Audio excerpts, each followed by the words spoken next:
मोदी सरकार गिरते गिरते बच गई, बाल बाल बच गई। जी हां, बाल बाल बची है मोदी सरकार, वरना इस सरकार के लिए एग्जिट का रास्ता खुल चुका था। सरकार को ये समझ में आ गया और इसीलिए एक लेटर जारी किया गया। ऐसा लेटर इतनी जल्दबाजी में वो लिखा गया कि उस पर तारीख भी नहीं बताई गई कि ये लेटर कब लिखा जा रहा। दरअसल लेटरल एंट्री के मामले पर मोदी सरकार ऐसा गिरी कि एक तरफ तो राहुल गांधी तो दूसरी तरफ चिराग पासवान, नीतीश कुमार और चंद्रबाबू नायडू। यानी एक तरफ कुआं तो दूसरी तरफ खाई। और मोदी सरकार और बीजेपी अब ये समझ रही थी कि अब अगर हमने कोई हठ धर्मिता दिखाई, इसी मामले पर अटके रहे, हमारी सुई यहीं पर टिकी रही कि लेटरल एंट्री जरूरी है, तो फिर सरकार भी नहीं बचेगी और कुर्सी भी चली जाएगी। प्रधानमंत्री नरेंद्र मोदी के निर्देश पर केंद्र सरकार ने लेटरल एंट्री पर रोक लगा दी। इस बात का डंका पीटा जा रहा है, लेकिन यह नहीं बताया जा रहा है कि यूपीएससी ने किसके कहने पर बिना आरक्षण के लेटरल एंट्री का विज्ञापन निकाला था। आखिर वो शख्स कौन था, किसके कहने पर यह आदेश जारी किया था। जब लेटरल एंट्री का वो विज्ञापन जारी किया गया और राहुल गांधी ने सवाल खड़े किए थे, तो बीजेपी के ही समर्थक, बीजेपी के कथित अघोषित प्रवक्ता जो इस वक्त पत्रकार के तौर पर काम करते हैं, वो इसके फायदे गिनवा रहे थे। बता रहे थे कि कांग्रेस के वक्त से होता आ रहा है, मोदी सरकार में और पारदर्शिता बढ़ेगी। केंद्र के मंत्री भी यही गुणगान कर रहे थे, लेकिन वक्त रहते फौरन यू टर्न ले लिया गया। पहले वक्फ बोर्ड के बिल पर यू टर्न, फिर ब्रॉडकास्ट बिल पर यू टर्न, और अब ये लेटरल एंट्री वाले मामले पर भी मोदी सरकार का यू टर्न। यूपीएससी से कहा गया है कि वो लेटरल एंट्री से नियुक्ति ना करे। कार्मिक विभाग के मंत्री जितेंद्र सिंह ने यूपीएससी चेयरमैन प्रीति सूदन को पत्र लिखकर कहा है कि इस नीति को लागू करने में सामाजिक न्याय और आरक्षण का ध्यान रखा जाना चाहिए।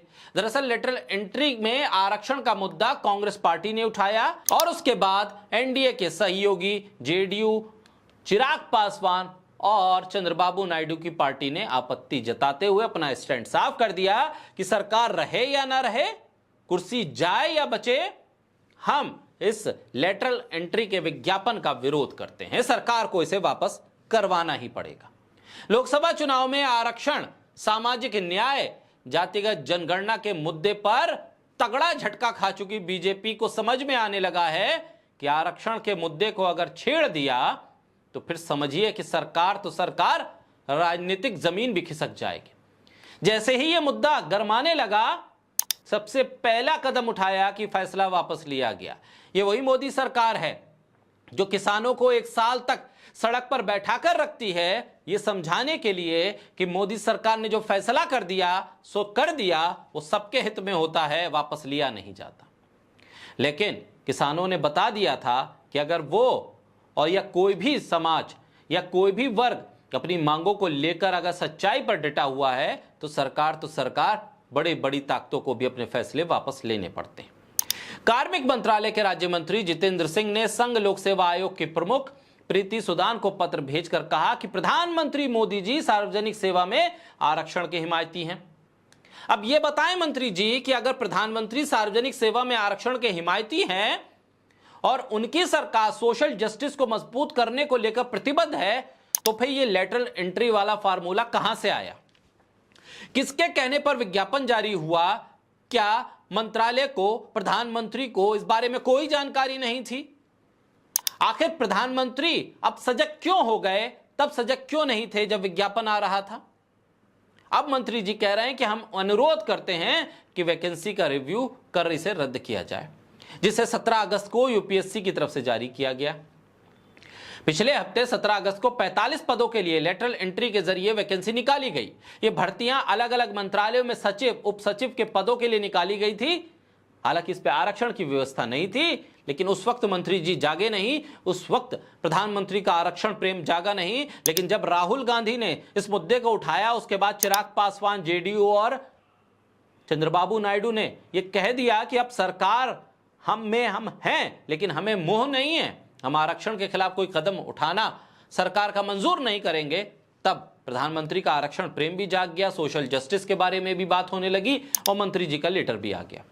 इससे पहले लेटर एंट्री के जरिए लोक सेवकों की भर्ती को लेकर केंद्र सरकार पर निशाना साधते हुए राहुल गांधी ने कहा था कि भारतीय जनता पार्टी का रामराज का विकृत संस्करण संविधान नष्ट करना चाहता है और बहुजनों से उनके आरक्षण का हक छीनना चाहता है।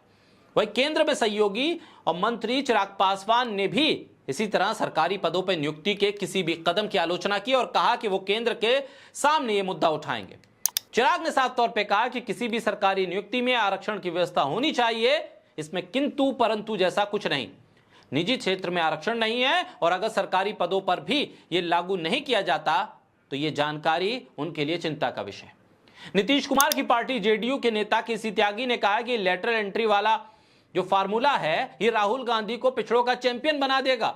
सरकार तो विपक्ष को खुद मुद्दा दे रही है और ऐसे में जब मोदी सरकार को समझ में आ गया कि विपक्ष तो विपक्ष अपने भी साथ छोड़कर चले जाएंगे, तो फिर पहले सरकार बचाइए, बिल तो आते रहेंगे जाते रहेंगे।